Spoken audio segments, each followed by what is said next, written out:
আসসালামু আলাইকুম বন্ধুরা।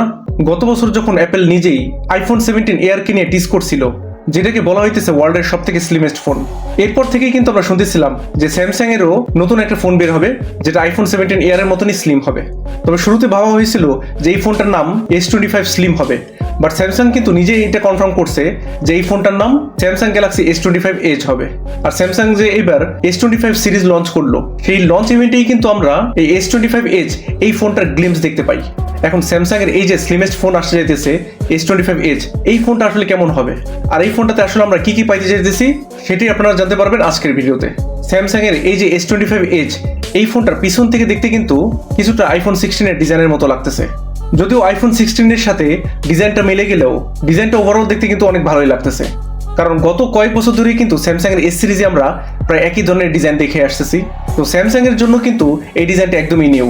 তবে ডিসপ্লে সেকশনে কিন্তু এই ফোনটাতে থাকবে 6.7 ইঞ্চের একটা ওলেড ডিসপ্লে। তবে এই ফোনটাতে কি এলটিপিও ডিসপ্লে থাকবে কিনা সেটা কিন্তু এখনো জানা যায় নাই। আর প্রসেসর হিসেবে এইখানে স্ন্যাপড্রাগন 8 এলিটটাই পাবেন। আর এই ফোনটা স্টার্ট হবে 8+128GB থেকে। তবে দুঃখের বিষয় হলো এখানে জাস্ট দুইটা ক্যামেরা থাকবে। মেইন ক্যামেরাটা হবে 200 মেগাপিক্সেলের, অর্থাৎ S25 আলট্রার মতনই, বাট যে আলট্রা ওয়াইডটা হবে সেটা কিন্তু 12 মেগাপিক্সেলের থাকবে। আর এই ফোনটাতে কোনো টেলিফোটো লেন্স থাকবে না, এবং আমার মনে হয় এই ফোনের সব থেকে বড় ড্রব্যাক এইটাই যে এখানে কোনো টেলিফোটো লেন্স নাই।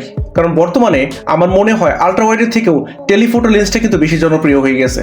তো আমার মনে হয় স্যামসাং এর ফ্যানরা এখানে একটু হতাশই হবে এই জিনিসটা দেখা, যে স্যামসাং কেন এখানে টেলিফোটো লেন্সটা রিমুভ করে দিল। আর এখানে সেলফি ক্যামেরা হিসেবে থাকবে 10 মেগাপিক্সেলের একটা সেন্সর। আর এই ফোনের আরেকটা বিগেস্ট লেট ডাউন যেটা হবে সেটা হলো এর ব্যাটারি। রুমার অনুযায়ী শোনা দিতেছে যে এখানে নাকি মাত্র 3900 মিলিঅ্যাম্পিয়ার ব্যাটারি থাকবে। 2025 সাল অনুযায়ী কিন্তু এই ব্যাটারিটা অনেক বেশি ছোট হয়ে যায়। আর এই ফোনটাতে 25 ওয়াটের চার্জার সাপোর্ট করবে, যেটা বক্সে থাকবে না সেটা আমরা জানি আগে থেকেই, কারণ যেহেতু এটা স্যামসাং এর ফ্ল্যাগশিপ ফোন।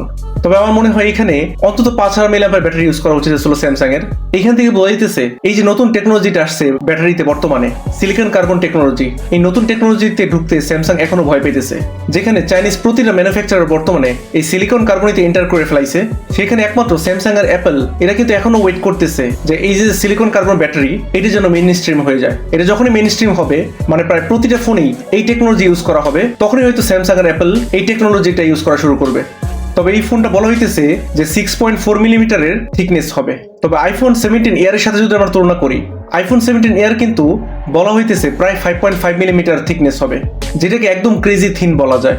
সেই অনুযায়ী কিন্তু S25 এজ এটা কিন্তু এতটাও স্লিম না যতটা আমরা মনে করতেছি। এখন দেখা যাক যে এই ফোনটা আসলে কেমন হয়। এই ফোনটা হ্যান্ডস অন রিভিউ আসলেই আমরা বুঝতে পারবো যে আসলে এই ফোনটা যেরকম আমরা দেখতেছি আসলে এই ফোনটা তার ডেলিভার করতে পারতেছে কিনা। তবে এই ফোনটা স্লিম হওয়ার জন্য কিন্তু আমরা ভালোই কম্প্রোমাইজ দেখতেছি কিছু কিছু জায়গায়, যেমন এই ফোনটাতে শুধুমাত্র IP68 এরই সাপোর্ট করবে, IP69 থাকবে না। আর ক্যামেরাও আমরা এখানে টেলিফোটো জুম লেন্সটা পাইতেছি না, সাথে ব্যাটারিটাও অনেক বেশি ছোট পাইতেছি। তবে যেসব মানুষরা ফাংশনের থেকে ফর্মটা বেশি পছন্দ করে, অর্থাৎ যাদের কাছে ডিজাইনটা বেশি ইম্পর্টেন্ট, তাদের কাছে কিন্তু এই ফোনটা অবশ্যই অনেক বেশি ভালো লাগবে। তো বোঝা যাইতেছে এই ফোনটা হয়তো মেইন স্ট্রিম কোনো ফোন হবে না, অর্থাৎ এই ফোনটা সবার জন্য হবে না।